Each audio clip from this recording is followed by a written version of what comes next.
Hello, মোম্যান মোড়ের একটা নতুন ব্লগে সকলকে স্বাগত জানাই। আজকে সপ্তমী, 29 তারিখ যতদূর সম্ভব। আমরা আজকে আছি শিশুতে। কালকে চণ্ডীগড় থেকে রাত 8:30 নাগাদ শিশু এসে পৌঁছেছি। রুম ট্যুর দিচ্ছি, হোটেল আলিয়াসে আছি। তার আগে দেখাই যে আমাদের বারান্দা থেকে কি সুন্দর ভিউ পাওয়া যাচ্ছে। জাস্ট বেরিয়ে একদম ঝকঝকে রোদ সকালে, মোটামুটি 7:30-7টা থেকে আমরা উঠেই জানলার পর্দা সরিয়ে এত সুন্দর দৃশ্য দেখতে পেয়েছি। আগে দেখাই যে কিরকম ভিউ পাচ্ছি। এই যে বারান্দায় বেরোলেই এই সুন্দর দৃশ্য। এই যে এইদিকে দেখা যাচ্ছে বরফের পাহাড়গুলো, মাথায় মাথায় অল্প অল্প বরফ পড়েছে। আর এই যে এইখানে দেখা যাচ্ছে শিশু ফলস। যারা আমার আগের বছরের হিমাচল ব্লগগুলো দেখেছিলেন, আমরা এখানে জিপলাইনিং করেছিলাম অনেকেই, আমি করিনি যদিও। এই জিপলাইনিং করেই শিশু ফলসটার কাছে যেতে হয়, খানিকটা ট্রেক করে পৌঁছাতে হয়। একদম সোজাসুজি দেখা যাচ্ছে শিশু ফলস। আর আমার ব্যাকগ্রাউন্ডে মনে হয় একটা আওয়াজ পাচ্ছেন, দাঁড়ান আমি একটু চুপ করি, তাহলে একটু ভালোভাবে বুঝতে পারবেন। এইটা হচ্ছে সামনে দিয়ে যে ক্ষীণস্রোতা নদীটা বয়ে চলেছে, সেই নদীরই এত আওয়াজ। রাত থেকেই আমরা আওয়াজটা পাচ্ছিলাম, কিন্তু অন্ধকার বলে দেখতে পাইনি। আর সকালবেলায় এত সুন্দর দৃশ্য।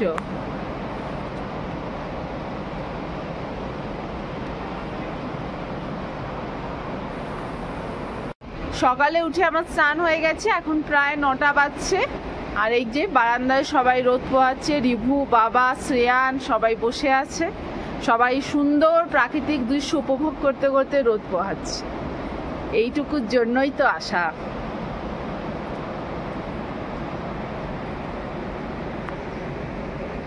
হট করে একটু রুম ট্যুরটা দিয়ে দিই। বারান্দা থেকেই দেখাচ্ছি, ওই যে সামনে ঢোকার দরজা, আর এইদিকে দুটো চেয়ার আছে, যার ওপরই আপাতত আমি ট্রলি রেখেছি, আমার রাখলে সুবিধা হয় ট্রলিগুলো একটু উঁচুতে।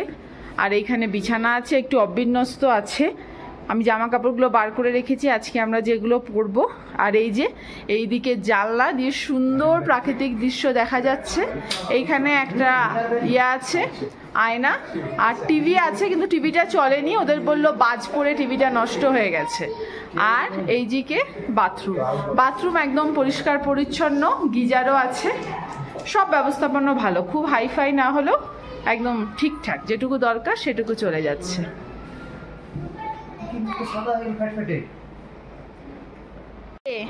আমার ছানা, তাকে আমি আজকে মোটামুটি 8টা-8:30 নাগাদ ওঠাতে পেরেছি। ব্রাশ করে নিয়েছে, দুধ বিস্কুট খেয়েছে, আপাতত একটু ফ্রেশই আছে। মানে গতবার যেটা অসুবিধা হয়েছিল যে একদম সকালে ঘুম থেকে উঠতে চাইছিল না, ক্র্যাঙ্কি হয়ে থাকছিল। এবারে আপাতত প্রথম দিন, কালকে পারফরমেন্সও ভালো ছিল। এবারে বাসে যাতে বমি না হয়, ট্রাভেল সিকনেসের ওষুধ দিয়েছি। কালকে অতটা রাস্তা ভালোভাবে জার্নি করে এসছে, এবার বাকি দিনগুলো ভালোই পার হয়ে গেলে ভালো। রেডি হয়ে গেছি আমি, আর এইটা হচ্ছে আমার আজকের ওটিডি।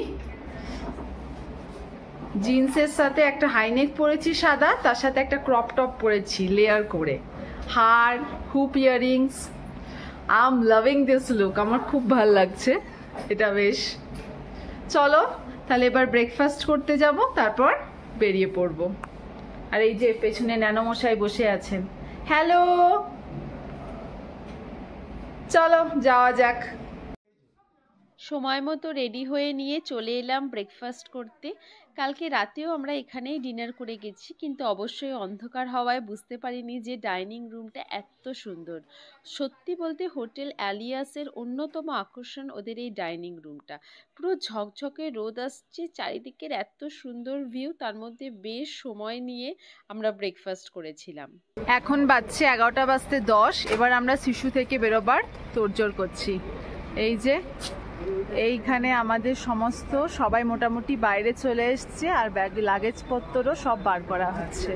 আজকে আমাদের গন্তব্য হচ্ছে উদয়পুর ভায়া মিয়ার ভ্যালি। আপাতত আমরা প্রথমে মিয়ার ভ্যালি যাব, ওদিকটা দেখে ঘুরে তারপর আজকে আমাদের নাইট স্টে উদয়পুরে।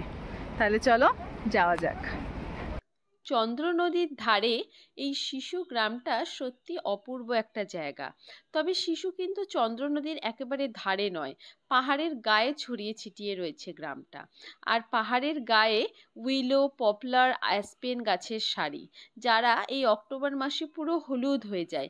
এবারে আমাদের পুজো অনেকটা আগে ছিল, সেপ্টেম্বরের শেষে, তাই আমরা দেখলাম গাছগুলো হলুদ হতে অল্প অল্প শুরু করেছে, কিন্তু ওই যে পুরো হলুদে ঢেকে যায় সেই জিনিসটা অবশ্যই এখানে মিস করলাম এবারে এসে।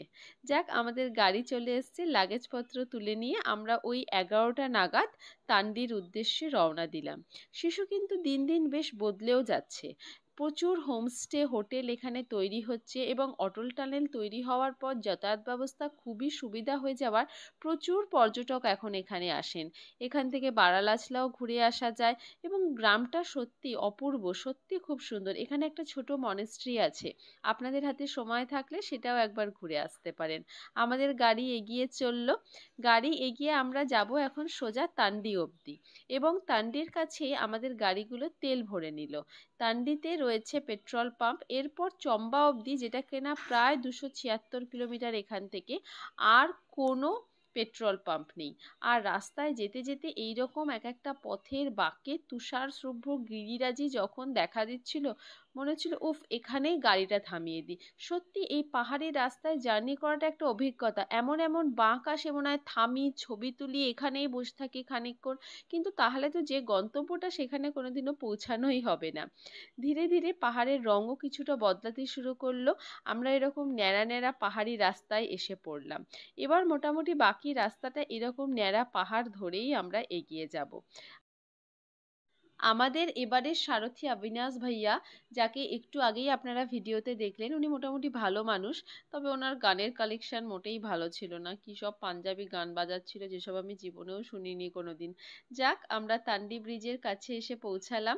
এখানে দাঁড়িয়ে আমরা বেশ কিছুটা ছবি তুললাম, তারপর এগিয়ে গেলাম ওই নদীর দিকে, যেখানে চন্দ্র আর ভাগার মিলনস্থল দেখতে পাবো। আমরা আছি এখন তান্ডিতে। এই যে পেছনে দেখতে পাচ্ছ, এটা হচ্ছে চন্দ্র ও ভাগা নদীর মিলনস্থল। চন্দ্র, যেটা কিনা চন্দ্রতাল লেক থেকে আসছে, আর ভাগা নদী আসছে বারালাচলার কাছে সুরাজতাল থেকে।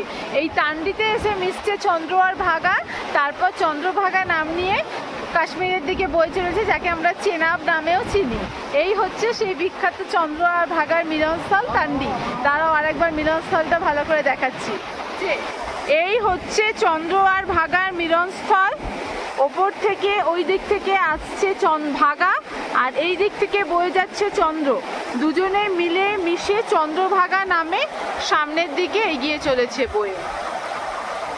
এই জায়গাটা অপূর্ব লাগছে, নদীর এত সুন্দর আওয়াজ। চন্দ্র আর ভাগার মিলনস্থল থেকে এবার আমাদের ফেরার পালা। ন্যানো এখান থেকে মনের সুখে নদীতে পাথর ছুঁড়েছে, কিন্তু ওর খুব দুঃখ যে একটা পাথরও জল অবধি বেচারার পৌঁছায়নি। যাক, আমরা এবারে গাড়ির দিকে এগিয়ে চললাম, কারণ দেরি হচ্ছে, আমাদেরকে পরবর্তী গন্তব্যের দিকে এগিয়ে যেতে হবে। গাড়িতে চটাপট উঠে পড়লাম আর গাড়ি ছুটলো উদয়পুরের দিকে।